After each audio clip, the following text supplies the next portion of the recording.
Hello dear friends, welcome to my channel CSS PMS village. उम्मीद करता हूँ आप सब खैरियत से होंगे।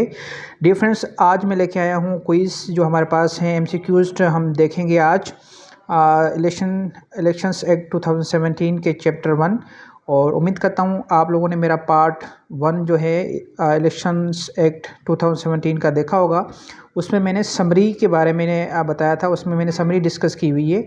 और उसमें जो समरी मैंने डिस्कस की हुई है वो चैप्टर 1 एंड चैप्टर 2 के मैंने समरी एंड उसके सेक्शंस में डिस्कस किए हैं और उनके मेन जो पॉइंट्स हैं वो डिस्कस किए हैं। तो इस वीडियो में हम MCQs देखेंगे, ठीक है, जो कि वेरी इंपॉर्टेंट है for upcoming assistant election commissioner test, जो कि शेड्यूल्ड है 14 सितंबर। ठीक है dear friends, without wasting any time आज का पहला MCQs देखते हैं हम, जो कि चैप्टर 1 से लिया है। What is the official name of the act, कि एक्ट का जो है ऑफिशियल नेम क्या है। तो इसका सही आंसर है इलेक्शंस एक्ट। अच्छा, यहाँ पे ये भी कन्फ्यूजन हो सकती है कि अगर वहाँ पे लिख के आ जाए इलेक्शन, ठीक है, सिर्फ एस ना हो, तो वो क्या सही होगा या गलत होगा, ये मुझे कमेंट सेक्शन में बताएंगे आप। फॉर एग्जांपल यहाँ पे लिखा हुआ है द इलेक्शन एक्ट 2017, अगर एस ना हो तो क्या ये सही होगा या गलत होगा, तो ये भी मुझे कमेंट सेक्शन में ज़रूर बताइएगा, ठीक है। नेक्स्ट हमारे पास है सेकंड MCQs है of chapter 1 elections act 2017 extends to, ठीक है। तो इसका सही आंसर है होल ऑफ पाकिस्तान, ठीक है। जैसा कि मैंने प्रीवियस पार्ट में जो है मैंने आप लोगों से पूछा था कि ये होल ऑफ पाकिस्तान से क्या मुराद है, ठीक है। क्या इसमें गिलगित बल्तिस्तान भी आ जाता है, क्या इसमें आज़ाद जम्मू कश्मीर भी आ जाता है, ये मुझे आप लोगों ने अगेन बताना है, ठीक है। ऐसी वीडियो के कमेंट सेक्शन में भी बताना है कि क्या होल ऑफ पाकिस्तान से क्या मुराद है। इसका आपको लिंक जो है या रेफरेंस जो है वो कॉन्स्टिट्यूशन के पार्ट 1 में आपको मिल जाएगा, कॉन्स्टिट्यूशन ऑफ 1973 में, ठीक है।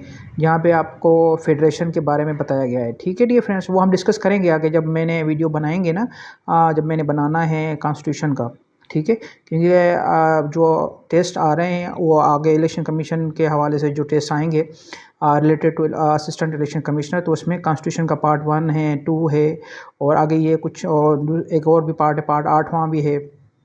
तो वो हम इसमें डिस्कस करेंगे नेक्स्ट वीडियो में रिलेटेड टू द कॉन्स्टिट्यूशन 1973, ठीक है। तो सेकंड का आंसर जो होगा होल ऑफ पाकिस्तान। नेक्स्ट हम देखते हैं कि when did the elections act 2017 came into force. यहाँ पे केम आएगा, CAM केम, ठीक है। Avoid the typo error mistakes. हमने मेन का जो फोकस रखना है वो अंडरस्टैंडिंग के ऊपर रखना है। तो उसका जो सही आंसर होगा इमीडिएटली, ठीक है। तो ये इमीडिएटली इन्फोर्स हो गया था, ठीक है। अच्छा, कब हुआ था, ठीक है, वो डेट आप लोगों ने मुझे कमेंट सेक्शन में बतानी है, ठीक है। ये आपके लिए क्विज़ है, ठीक है, आज का क्विज़ कि जो फर्स्ट हुआ था वो कौन सी डेट के ऊपर हुआ था और मंथ कौन सा था, ठीक है। यहाँ पे तो इमीडिएटली लिखा हुआ है ना। नेक्स्ट हमारे पास है MCQs number 4 the extent clause of the act clarifies application to whole all of Pakistan, ठीक है। मैं बाकी ऑप्शंस नहीं डिस्कस कर रहा हूँ क्योंकि टाइम जो है हमारे पास शॉर्ट है और ऐसे अगर हमने एक एक ऑप्शन को डिस्कस किया तो ये वीडियो बहुत लंबी हो जाएगी। हमारी कोशिश यही रहेगी कि इसको जितना शॉर्ट्स हम कर सकते हैं उसमें उस वीडियो को हम शॉर्ट रखेंगे, ठीक है। तो नेक्स्ट हमारे पास फिफ्थ जो है वो MCQs है which part of section 1 deals with commencement, ठीक है। तो इसका सही आंसर जो है वो सब सेक्शन 3, ये मैंने अपने प्रीवियस पार्ट में बताया हुआ है जहाँ पे मैंने समरी डिस्कस की हुई है, ठीक है। डिफरेंस अगर आप लोगों ने चैप्टर 1 एंड 2 सही से कवर करना है, अच्छे से कवर करना है, तो मेरी रिकमेंडेशन ये है कि पहले समरी का वीडियोस देखें, ठीक है, उसके बाद फिर MCQs करें। नेक्स्ट हमारे पास MCQ 6 है एन आलिम, ठीक है, इज़ डिफाइंड एज। तो वो है जो जिसके पास हायर एजुकेशन कमीशन, ठीक है, हायर एजुकेशन कमीशन से रिकगनाइज्ड कोई यूनिवर्सिटी हो, उसकी जो डिग्री हो 16 ईयर्स एजुकेशन हो, ठीक है, and 20 years experience in Islamic studies, ठीक है। इस्लामिक तालीमात का जो उसके पास एक्सपीरियंस कितना हो 20 साल और वो 16 साल एजुकेशन हो, जब उसके पास 20 साल का एक्सपीरियंस हो, 16 साल की एजुकेशन, कौन सी जो कि हेक रिकग्नाइज्ड हो, ठीक है। हेक से मुराद higher education commission of Pakistan, ठीक है। पाकिस्तान नहीं लिखा हुआ लेकिन हायर एजुकेशन कमीशन, ठीक है। तो वो डेफिनेशन बनेगी आलिम की। अच्छा, ये डेफिनेशन सेक्शन से लिया गया है जो सेक्शन 2 है, ठीक है।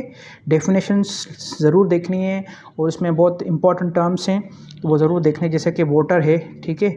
अब वोटर कौन सा है और आप जो है क्या सेनेट के लिए वोटिंग दे सकते हैं या नहीं दे सकते हैं, ठीक है। वो आपको अंडरस्टैंड हो जाएगा डेफिनेशन से, ठीक है। और आगे भी सेक्शंस हैं, वहाँ से भी आपको पता चल जाएगा।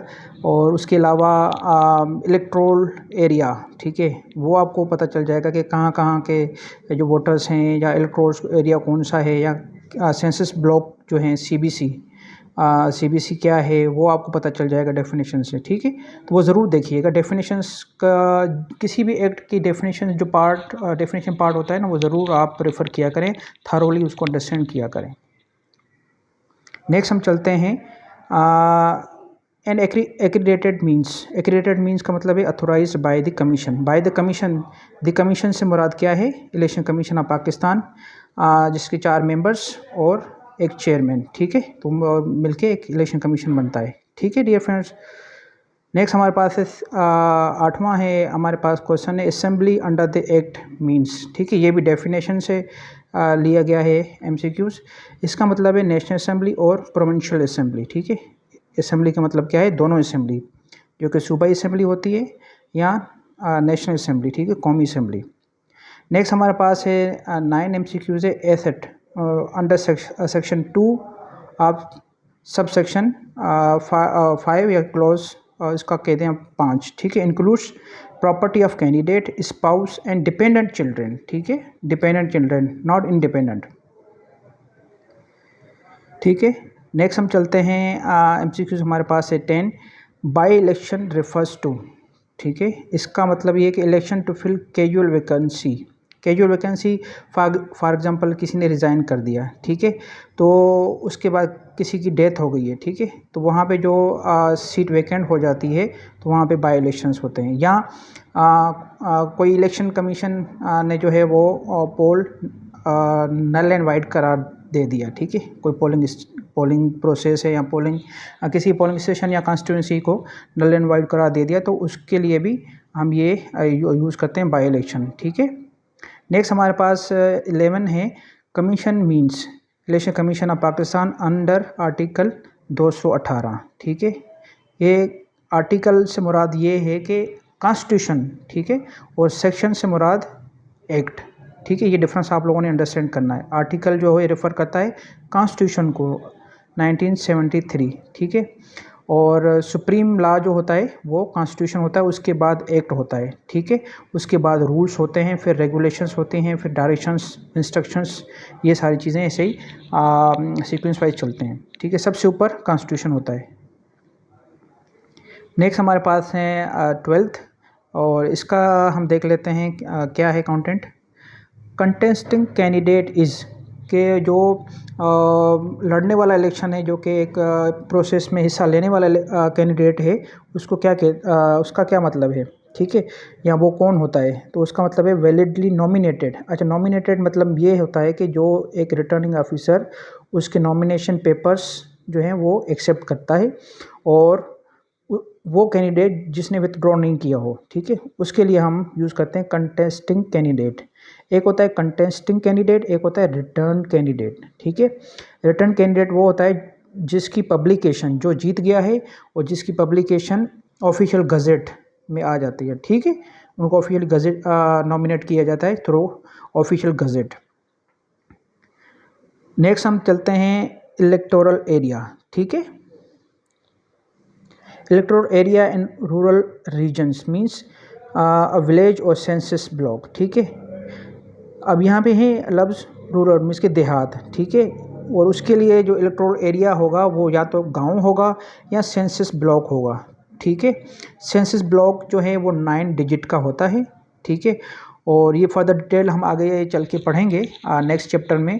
तो पहले डिजिट जो है वो चार्जेस कहलाते हैं, और उसके बाद फिर सर्किल्स हैं, और उसके बाद फिर CBCs ब्लॉक कोड्स हैं, ठीक है, सेंसस ब्लॉक कोड्स, ठीक है। तो ये टोटल 9 डिजिट का होता है, ठीक है। और चार्जेस जो है वो बड़ी होती हैं, फिर सर्किल जो है वो उससे छोटी होती हैं, मीन्स कि माइक्रो लेवल पे चली जाती हैं, ठीक है। और लास्ट जो यूनिट होता है वो CBC होता है, ठीक है। और उसको हम ये जो है इसमें इलेक्ट्रोड्स में जो है एरिया है और वो उसके नाम होते हैं और उसमें वोटर्स होते हैं, ठीक है। और ये जो है सेंसस डिपार्टमेंट जो पाकिस्तान का है, PBS Pakistan bureau of statistics, ठीक है, वो इसके ऊपर काम करता है, CBCs के ऊपर, ठीक है डियर फ्रेंड्स।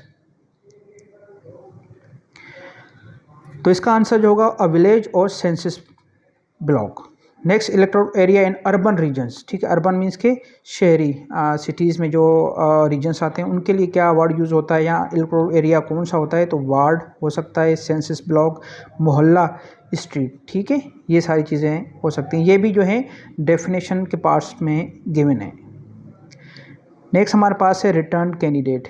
डिफरेंस जैसे मैंने कहा कि एक तो कंटेस्टिंग कैंडिडेट होता है और एक return candidate. Candidate who has declared elected, ठीक है, जिसकी पब्लिकेशन होती है इलेक्शन कमीशन के थ्रू बाय नोटिफिकेशन, ठीक है, और वो ऑफिशियल गज़ेट में पब्लिश किया जाता है। तो डियर फ्रेंड्स, ये हमारे पास आज जो है वो 15 MCQs में लेके आया था चैप्टर 1 से। 15 MCQs बनाए हैं। मैं आप लोगों से रिक्वेस्ट करूंगा कि मेरी समरी वाली वीडियो जो है वो ज़रूर देखें, उसके बाद फिर ये MCQs देखें तो आपका चैप्टर 1 बहुत अच्छे से क्लियर हो जाएगा, ठीक है। अब मिलते हैं हम इंशाल्लाह नेक्स्ट वीडियो में पार्ट 3 के साथ, जो कि पार्ट 3 कंटेंट करेगा MCQs of chapter 2। Thank you so much.